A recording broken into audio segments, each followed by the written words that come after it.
سے یہ regime change ہوئی ہے، شہباز شریف کے دور میں اب نئی روایت چل پڑی ہے. اب صحافی دیکھیں قتل ہونا شروع ہو گئے ہیں، ان کی قبریں بننا شروع ہو گئی ہیں.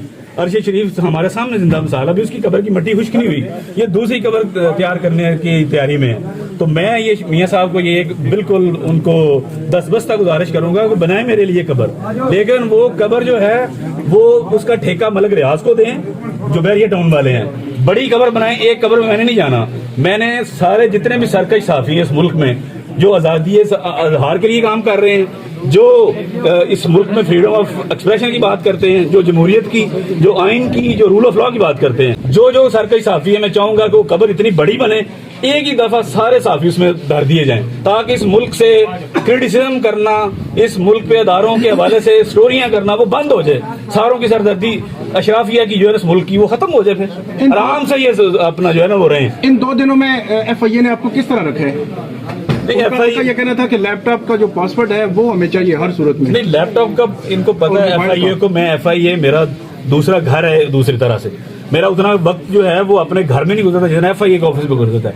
تو میں اسی لیے حیران ہوں کہ بٹ صاحب کو تھوڑی سی شرم آنی چاہیے تھی جو ڈی جی ایف آئی اے ہیں، کہ بھائی تم مجھے جانتے نہیں ہو. آپ نے مجھے آپ کی دعوت میں زندگی میں پہلی دفعہ بلوچستان گیا ہوں، آپ کی گاڑی پہ میں 15 دن گھومتا رہا ہوں چمن سے تفتان بارڈر تک، آپ کے گھر میں رہا ہوں. میں آپ کی جب پروموشن ہوئی گریڈ 22 کی تو میں کوئٹہ میں آپ کے گھر پہ تھا، وہاں پہ کیک کٹنگ کی. تو بٹ صاحب آپ کو تھوڑی شرم نہ آئی کہ آپ نے ایک صحافی کو دہشت گردوں کی طرح وہاں سے لاہور سے اٹھوایا؟ اور بھائی مجھے نوٹس ہی دے دیتے، میں لا ابائڈنگ سٹیزن ہوں اور میں تو 15 سال ہو گئے رپورٹنگ کرتے ہوئے، میں تو بات ہی رول آف لا کی کرتا ہوں. شاید یہ کہہ رہے ہیں تو مجھے بلاتے اب میں آ جاتا، نہ آتا تو پھر آپ بھیجتے اپنی ٹیم، چھاپا مار ٹیم. یہ آپ پہ الزام لگا رہے ہیں کہ آپ نے پیسے دے کے ان لوگوں سے انفارمیشن لی ہے. یہ ایف آئی اے والوں کا یہ پرانا وتیرہ ہے. یہ اس طرح کے کاروبار ایف آئی اے والے کرتے ہیں، مخبروں کو پیسے دینے، سورسوں کو پیسے دینے. صحافی کا یہ کام نہیں ہے، صحافی اس طرح کی گندی حرکتوں میں انوالو نہیں ہوتا. تو ایف آئی اے والے کیا کہتے ہیں؟ پریشر کس کا تھا؟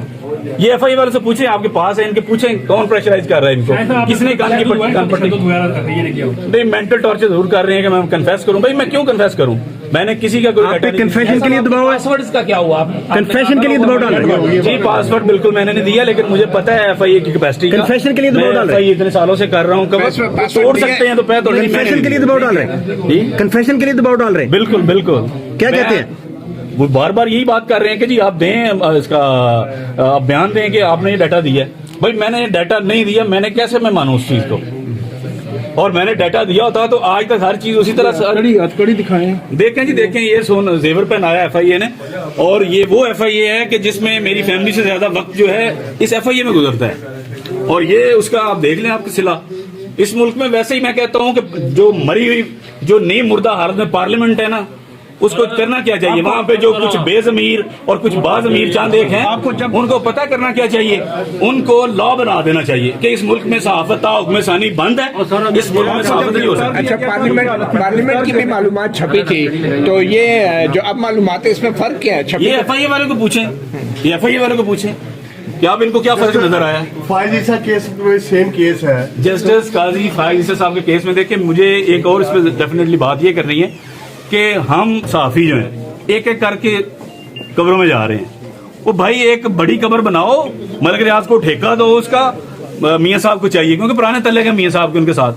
تو ان ساروں کو نا، یہ متی اللہ جان، عمر چیمہ، یہ ساروں کو اس میں پھینکیں، اوپر سے پلستر کر دیں، جان چھوٹے آپ کی.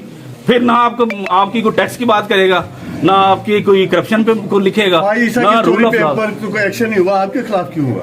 یہ ان کو پتا ہونا چاہیے جی ایف آئی اے والوں کو، کیونکہ میں اتھارٹی نہیں ہوں، میں تو رپورٹر ہوں. اٹھایا گیا تھا تو کس حالت میں اٹھایا گیا یہ بتا دیں صرف. میں ناشتہ کر کے اپنی 4 بجے میں بیٹھا ہوا تھا، جمعے کا دن تھا، کپڑے پریس ہونے کے لیے گئے ہوتے کیونکہ جمعہ ظاہر پڑھنا تھا. انہوں نے 25-30 بندے مسلح ایسے گھسے ہیں جیسے کوئی او بی ایل آپریشن چل رہا ہے. بھائی کوئی شرم ہوتی ہے، کوئی تھوڑی بات وہ خواجہ صاحب کا حیا ہوتی ہے. کوئی نوٹس ملا تھا؟ کوئی نوٹس نہیں آج تک ملا مجھے. اگر میں کہتا ہوں بٹ صاحب مجھے اچھی طرح جانتے ہیں، میری یہ جو سٹوری کی بار بار بات کر رہے ہیں، سٹوری کے چھپنے کے بعد بھی میں بٹ صاحب سے ملا ہوں. میرے ساتھ ایک میرے جرنلسٹ دوست بھی تھا، بٹ صاحب سیڑھی تک چھوڑنے آتے ہیں مجھے. یہ صرف یہ بٹ صاحب نہیں ہے، ڈی جی ایف آئی اے جتنے بھی ان کے اس سے پہلے ڈی جی گزرے ہیں اتنا ریگارڈ کرتے ہیں پورا. اس کی کیا وجہ ہے؟ وہ میری پروفیشنل انٹیگریٹی ہے، کریڈیبلٹی ہے. کس بات کی سزا دی گئی آپ کو؟ یہ محسن بٹ صاحب پوچھیں یا اس گورنمنٹ پوچھیں، یہ اس گورنمنٹ کے پتہ نہیں کیا مسائل ہیں. ایک صحافی آلریڈی قبر میں چلا گیا، دوسروں کے لیے قبریں تیار